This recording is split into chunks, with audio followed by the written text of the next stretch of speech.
Les interventions de santé publique, et en premier lieu la vaccination, sont les moyens les plus sûrs pour protéger et améliorer la santé des populations. La communauté internationale fait des efforts pour rendre disponibles de nouveaux vaccins en vue de protéger les populations des principales maladies qui les déciment ou les invalident. Ces vaccins sont de plus en plus chers et leur gestion nécessite un suivi logistique rigoureux.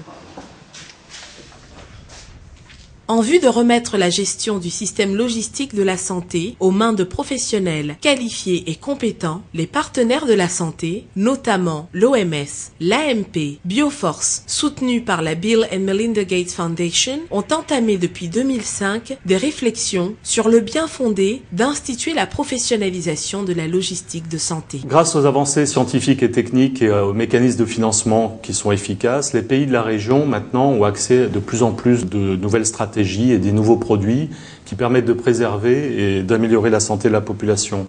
Alors il y a des nouveaux médicaments, des nouveaux vaccins, des moustiquaires imprégnés. Cependant, on se rend compte, et chacun a pu le constater, en fait ces produits et les services ne sont pas toujours disponibles aux endroits où on en a besoin.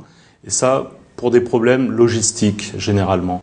L'IRSP s'est engagé donc à créer les conditions de mise en place de cette licence professionnelle en logistique de santé. Et donc aujourd'hui, sur le plan pédagogique, l'IRSP assure ce qu'il faut pour la licence. Le projet Logivac apporte des ressources pour accompagner l'enseignement pour cette licence. Et nous avons fixé l'entrée à un niveau Bac plus 2. Nous pouvons prendre ceux qui ont plus de Bac plus 2, les pharmaciens, les médecins qui le souhaitent. Mais il y a des professions apparentées, comme ceux qui font la logistique dans d'autres secteurs et qui s'intéressent à ça. Ils peuvent également venir s'inscrire.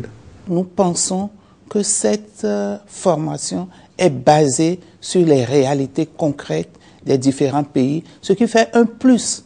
Ce n'est pas une formation académique seulement.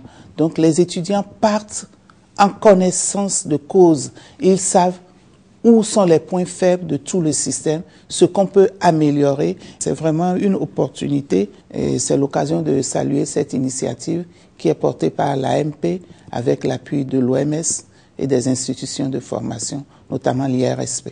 L'attente est aussi grande de la part des premiers étudiants à cette formation venus du Bénin, du Burkina Faso, du Burundi, de Madagascar, du Niger, de la République démocratique du Congo, du Tchad et du Togo. Je travaille à la centrale d'achat des médicaments. Ce n'est pas seulement les médicaments que je gère dans cette unité, je gère aussi des équipements, des vaccins, des produits non médicamenteux. Et tous ces intrants de la santé ont des gestions particulières. Avec cette formation, je pense que nous allons avoir les compétences de gestion de ces spécificités des intrants pharmaceutiques. La formation utilise des méthodes pédagogiques mixtes composées d'enseignement à distance, d'une période d'enseignement présentiel de 15 semaines à l'IRSP et d'un stage professionnel de 10 semaines. Des sorties pédagogiques sont régulièrement organisées dans les formations sanitaires du Bénin. Les sorties pédagogiques ont pour objectif de permettre aux différents apprenants de confronter toutes les notions apprises, toutes les connaissances acquises dans le cadre des cours théoriques aux réalités du terrain.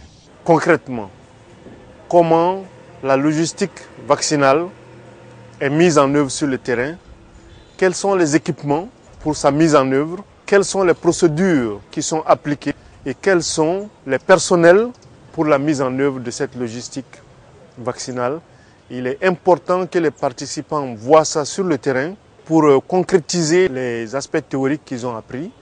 Cette formation est fortement soutenue par les pays d'Afrique subsaharienne et la ministre de la Santé du Bénin, le professeur Dorothée Akoko-Kindé-Gazard, s'est personnellement impliquée dans le plaidoyer auprès de ses pairs et des ministères de la fonction publique pour la professionnalisation de la logistique de santé et l'insertion de ce corps de métier dans la nomenclature de la fonction publique. Vous savez que les ressources humaines ont un coût.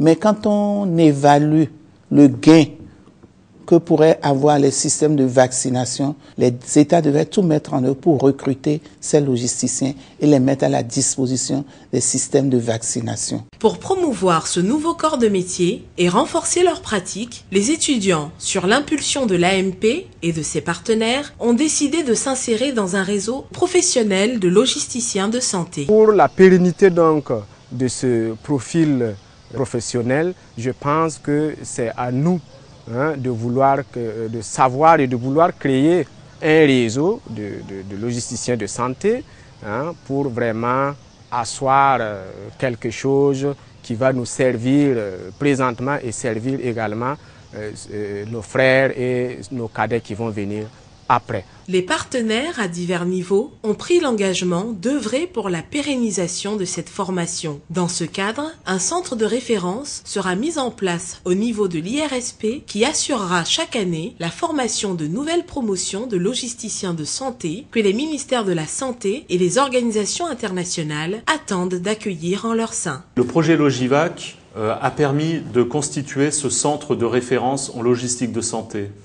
Celui-ci est situé à l'Institut régional de santé publique, à Ouidah.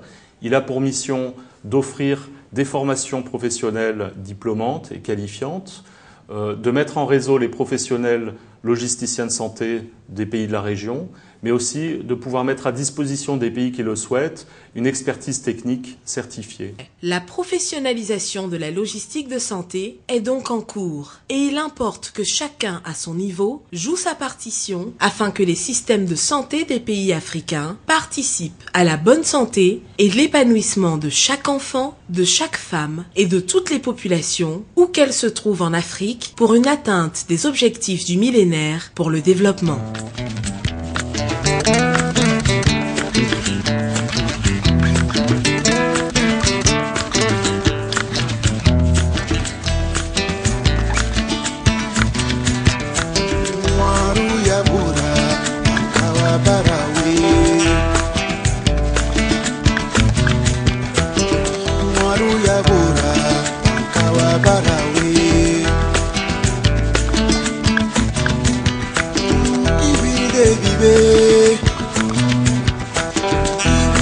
Tomber